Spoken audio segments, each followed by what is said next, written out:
Assalamualaikum warahmatullahi wabarakatuh.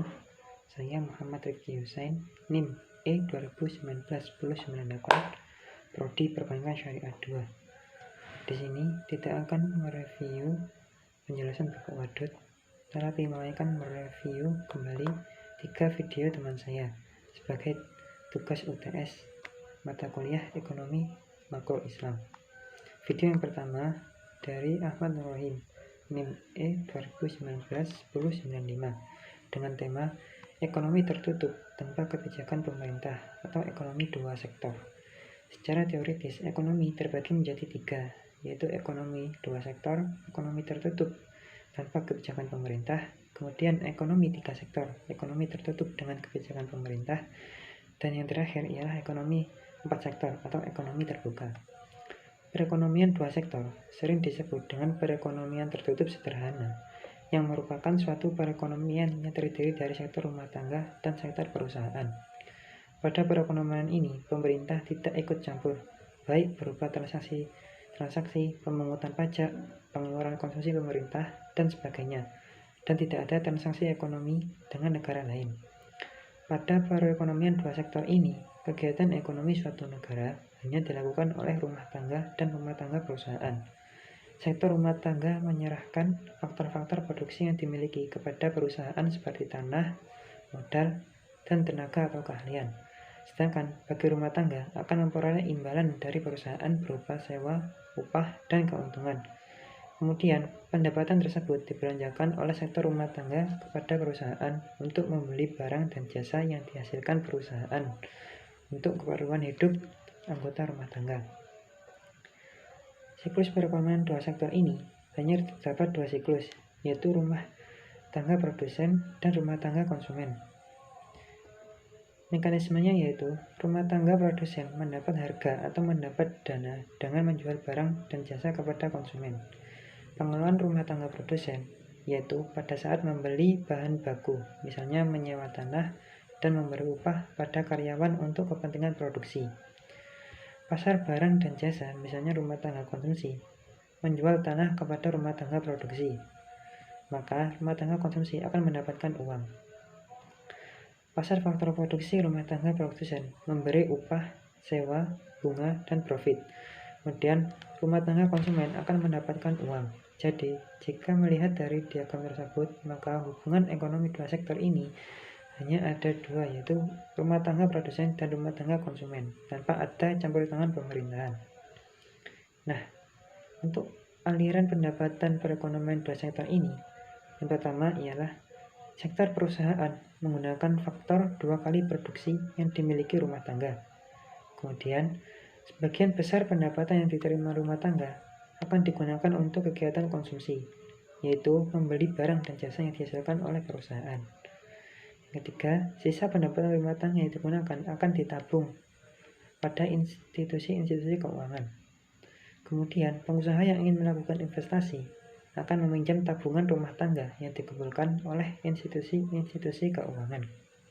Kemudian, video yang kedua ialah video Muhammad Dafiq, NIM E 2019-1088, dengan tema Ekonomi Tertutup dengan Kebijakan Pemerintah atau Ekonomi 3 Sektor. Ekonomi 3 sektor adalah perekonomian yang meliputi kegiatan dalam sektor rumah tangga, perusahaan, dan pemerintah.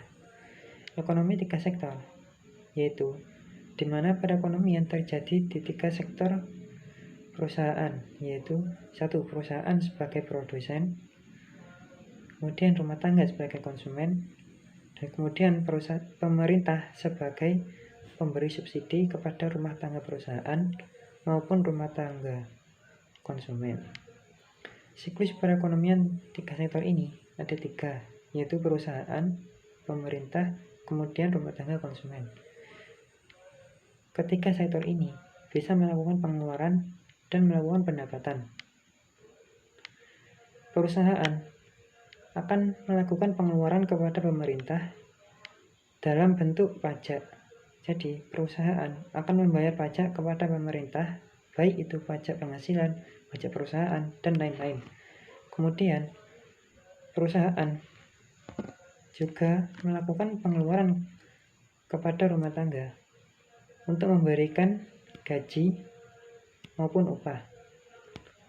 Bisa jadi rumah tangga sebagai timbal balik karena rumah tangga konsumen bekerja di perusahaan, lalu perusahaan membayar gaji dan upah kepada rumah tangga konsumen. Pendapatan yang didapatkan oleh perusahaan dari pemerintah itu bisa didapat dari ketika pemerintah belanja kepada perusahaan, sehingga perusahaan akan mendapatkan keuntungan atau pendapatan, atau pemerintah akan memberikan subsidi kepada perusahaan, sehingga subsidi tersebut akan menjadi pendapatan bagi perusahaan. Nah, adanya campur tangan pemerintah menimbulkan dua perubahan penting, yaitu pungutan pajak yang dilakukan oleh pemerintah menambah pengeluaran agregat pada industri dan rumah tangga. Kemudian, pajak memungkinkan pemerintah melakukan pembelanjaan dan ini akan menaikkan pembelanjaan agregat. Nah, untuk pendapatan yang diterima oleh rumah tangga akan digunakan untuk tiga tujuan. Yang pertama ialah untuk ditabung, yang kedua untuk membayar pajak, dan yang ketiga ialah membiayai konsumsi.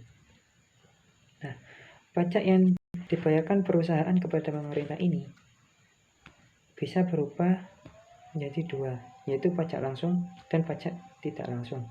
Pajak langsung ialah jenis pungutan pemerintah yang secara langsung dikumpulkan dari pihak yang wajib membayar pajak. Kemudian, pajak tidak langsung ialah pajak yang bebannya dapat dipindahkan kepada orang lain. Kemudian, video yang terakhir ialah video dari Muhammad Angga Badruzzaman, NIM E2019-1054, dengan tema ekonomi 4 sektor atau ekonomi terbuka. Ekonomi terbuka ialah perekonomian suatu negara yang terlibat luas dalam perdagangan antar negara. Hampir seluruh negara di dunia menganut perekonomian internasional, artinya terjadi ekspor dan impor. Dengan mengikuti perdagangan internasional dapat memicu ekonomi nasional. Nah, konsekuensi dari perekonomian terbuka ini, yang pertama ialah permintaan agregat di pasar barang. Permintaan barang dan jasa ini akan meningkat karena terjadi penambahan pasar luar negeri. Kemudian, jumlah uang yang beredar di pasar akan bertambah. Dan yang ketiga, harga barang dan jasa akan berubah, bisa jadi lebih mahal ataupun lebih murah. Nah, siklus aliran pendapatan ini di sini ada 4 sektor. Yang pertama yaitu perusahaan. Pendapatannya dari menjual produknya kepada pemerintah, rumah tangga, maupun luar negeri. Kemudian, pengeluaran perusahaan dari membeli faktor produksi seperti tenaga kerja atau juga membeli barang dari luar negeri, dan juga membayar pajak penghasilan kepada pemerintah. Siklus yang kedua yaitu rumah tangga.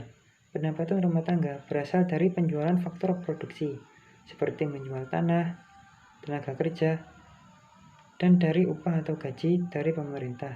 Bisa jadi juga dari menjual produknya ke luar negeri. Kemudian, pengeluaran rumah tangga yaitu membeli produk dari perusahaan ataupun luar negeri untuk dikonsumsi. Kemudian juga membayar pajak penghasilan. Siklus yang ketiga ialah pemerintah. Pendapatan pemerintah berasal dari pembayaran pajak perusahaan maupun pajak penghasilan rumah tangga. Sedangkan pengeluarannya yaitu untuk membeli barang dan jasa kepada perusahaan. Kemudian memberikan subsidi kepada perusahaan dan juga rumah tangga. Siklus yang keempat ialah dari luar negeri. Pendapatan luar negeri berasal dari menjual produk barang dan jasa kepada perusahaan, rumah tangga, maupun pemerintah. Sedangkan untuk pengeluarannya sendiri ialah membeli barang dari perusahaan. Nah, untuk komponen pengeluaran agregat ini ada 3, yaitu konsumsi rumah tangga, investasi perusahaan, pengeluaran pemerintah, dan ekspor maupun impor. Nah, faktor-faktor penentu ekspor ini ialah yang pertama, apabila barang tersebut diperlukan negara lain dan mereka tidak memproduksi barang tersebut, atau produksinya tidak dapat memenuhi keperluan dalam negeri. Yang kedua, mutu barang. Yang ketiga, cita rasa masyarakat luar negeri terhadap barang yang diekspor. Yang keempat, kemajuan teknologi dan ekonomi negara. Kemudian, faktor penentu impor sendiri ini yaitu pertama, tingkat pendapatan negara, kemudian inflasi dalam negeri, yang ketiga, kemampuan suatu negara untuk membuat barang, dan yang keempat, cita rasa konsumen.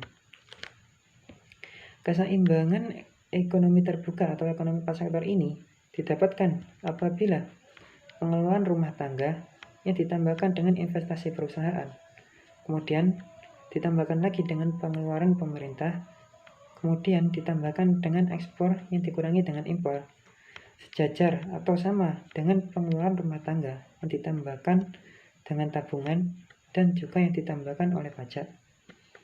Nah, untuk perekonomian terbuka pada sistem ekonomi Islam ini, menurut Manan, prinsip dasar yang telah ditetapkan Islam mengenai perdagangan dan niaga adalah tolak ukur dan kejujuran, kepercayaan, dan ketulusan. Sejarah telah membuktikan bahwa Islam telah menganjurkan perdagangan internasional. Sekian dari saya. Wassalamualaikum warahmatullahi wabarakatuh.